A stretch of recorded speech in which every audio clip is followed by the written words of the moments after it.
Boa tarde a todos, que a paz do nosso Senhor e Salvador Jesus Cristo esteja contigo, meu irmão e minha irmã. A mensagem de hoje tem como tema: desfrute as maravilhas de Deus. E nós vamos abrir a palavra de Deus no Salmo 11, versículo 3, que diz assim: Ora, destruídos os fundamentos, que poderá fazer o justo?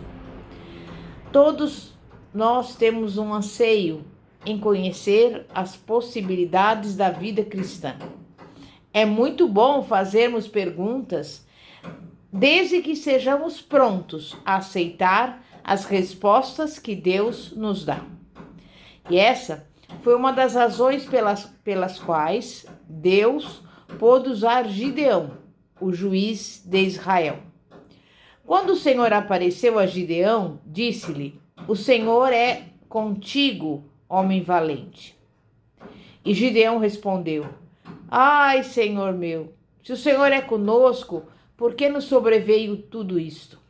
E que é feito de todas as tuas maravilhas que nossos pais nos contaram, dizendo: Não nos fez o Senhor subir do Egito?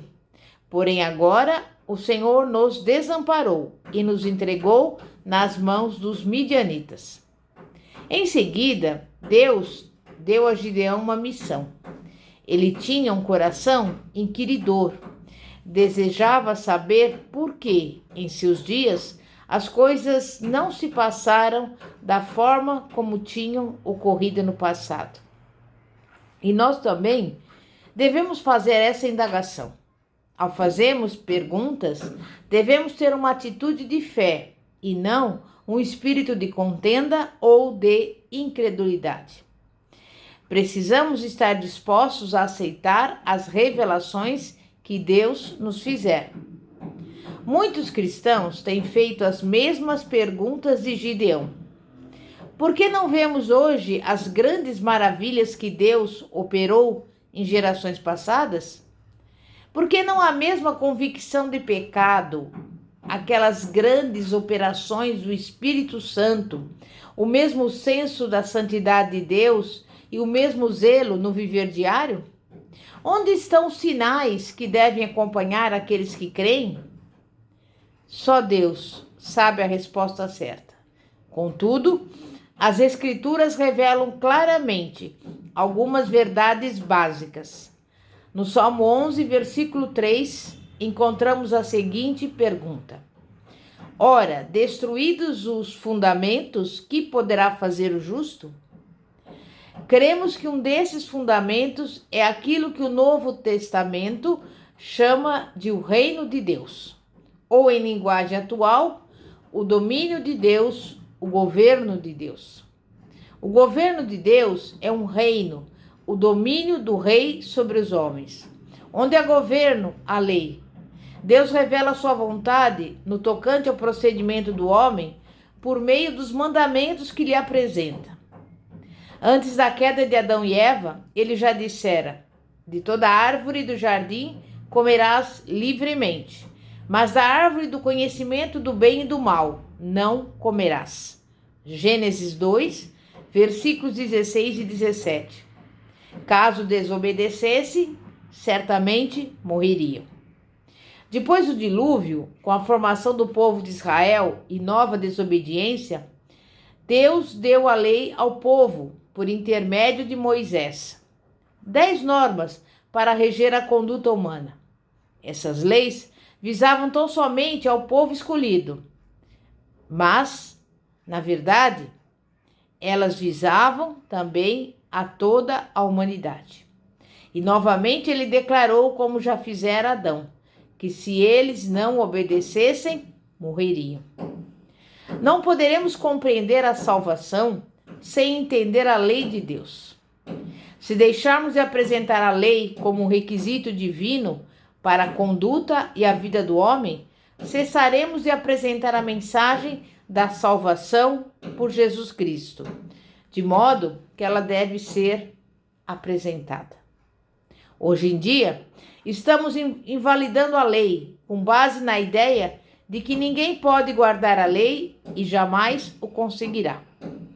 Embora isso seja verdade no que diz respeito ao homem, limita o poder divino que nos é outorgado por Cristo.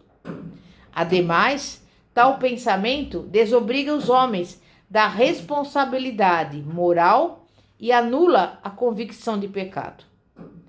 As pessoas apontam a sua própria incapacidade moral para justificar os seus erros, isentando-se assim aos seus próprios olhos. Eles não chegam a desfrutar das bênçãos da salvação e também da libertação divina. Deus jamais isenta o homem da sua obrigação de ser justo. Ele requer a santidade. Exige a prática da justiça. A experiência de Gideão é um exemplo de como Deus faz questão da obediência.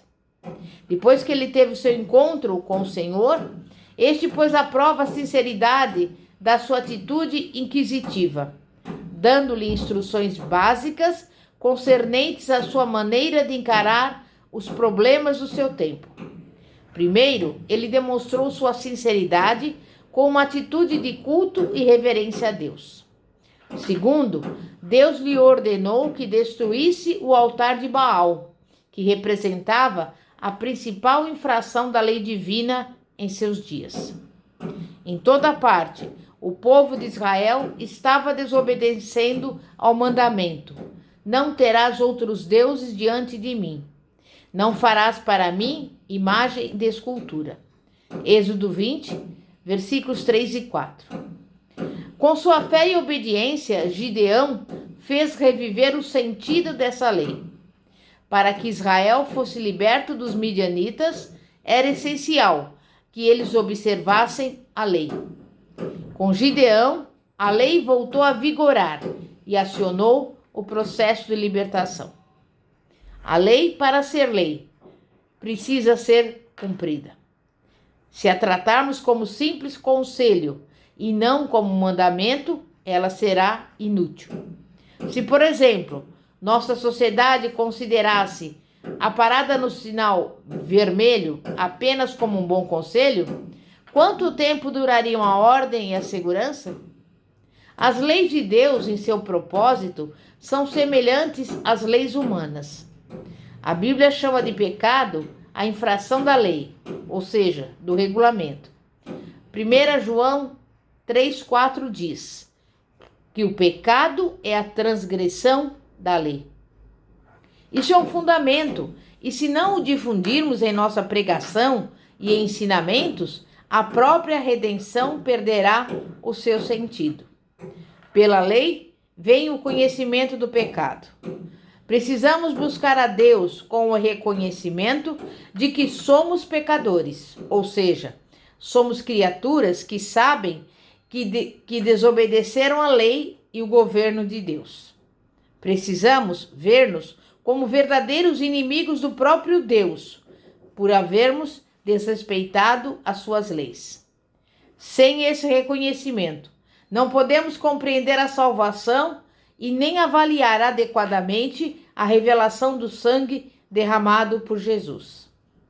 As palavras morte, sangue derramado, crucificação, pendurado em madeiro, que hoje associamos à misericórdia divina, ao perdão, à salvação e à vida eterna, são exatamente as palavras que juridicamente falam de penalidade, de castigo e de condenação. Quando entendemos bem a lei, vemos que ela é uma expressão do governo divino, o verdadeiro fundamento da compreensão da morte que Jesus sofreu para nos salvar. Toda a humanidade compreende o que é lei. Ninguém precisa de uma instrução especial ou de uma grande revelação para saber o que significa não furtarás ou não adulterarás. Com o Evangelho, isso não acontece. As pessoas não o compreendem naturalmente, a não ser que necessitem dele.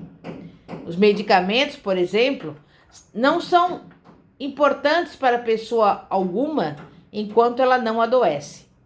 Foi o que disse o próprio Jesus. Os sãos não precisam de médico, e sim os doentes. Lucas 5,31.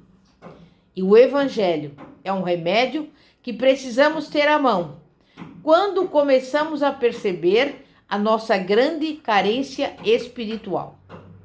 O propósito da lei é fazer com que sintamos nossa necessidade de Jesus Cristo e do seu Evangelho de perdão. A lei condena os nossos pecados, mas não pode perdoá-los. A lei requer libertação, mas não pode concedê-la. A lei exige espiritualidade, porém não pode comunicá-la aos homens. O fato de Jesus poder outorgar essas bênçãos aos homens que sentem necessidade delas mostra a grande importância de apresentarmos ao homem a lei de Deus com todo o seu poder. É preciso que os homens saibam que a condenação que os aguarda, que se acham presos ao pecado e que não possuirão vida espiritual, enquanto não receberem a Jesus Cristo como Salvador e Senhor. A lei não oferece misericórdia nem perdão. Ela é o ministério da morte para aquele que transgrediu a lei. Quanto mais o transgressor encarar a lei, mais terá necessidade de que alguém ou algum outro poder, que não a lei, lhe traga a libertação pela qual o seu coração clama. O apóstolo João proclama a mensagem: porque a lei foi dada por intermédio de Moisés. A graça e a verdade vieram por meio de Jesus Cristo. João capítulo 1, versículo 17. Ele é esse alguém. O que a lei não pode fazer, Jesus Cristo, o Filho de Deus, fez. Aquele que se dispuser a se afastar do pecado de todo o coração e vontade, poderá receber de Jesus Cristo o perdão, a plena libertação da condenação e de toda a escravidão ao pecado. Jesus pode lhe comunicar também o seu Espírito Santo, a fim de que essa pessoa se torne espiritual, de tal modo que o preceito da lei se cumprisse em nós, que não andamos segundo a carne, mas segundo o Espírito. Romanos 8, 4. Amém? Então, meu irmão e minha irmã, nesse dia de hoje, você que está me ouvindo, me acompanhando, se você ainda não aceitou o Senhor Jesus como único Senhor e Salvador da sua vida, faça agora, em nome de Jesus. Receba o Senhor Jesus Cristo e passe a praticar a palavra de Deus como regra de prática e fé, para que você tenha a salvação eterna e que você possa desfrutar de todas as maravilhas do Senhor, em nome de Jesus. Santíssimo Deus e poderoso Pai, Pai de nosso Senhor e Salvador Jesus Cristo, nesse dia de hoje nós te louvamos, nós te agradecemos, porque nós temos o anseio de desfrutar de todas as maravilhas que o Senhor já preparou para nós. E nós temos esse compromisso, Pai, de vivermos na obediência da Tua palavra, vivermos em santidade. E pela fé, nós temos a certeza e a convicção de que desfrutaremos, no tempo determinado por Ti, de toda a sorte de bênçãos das regiões espirituais, celestiais. E também viveremos nesta terra, Pai, tudo aquilo que o Senhor já preparou para nós, em nome de Jesus.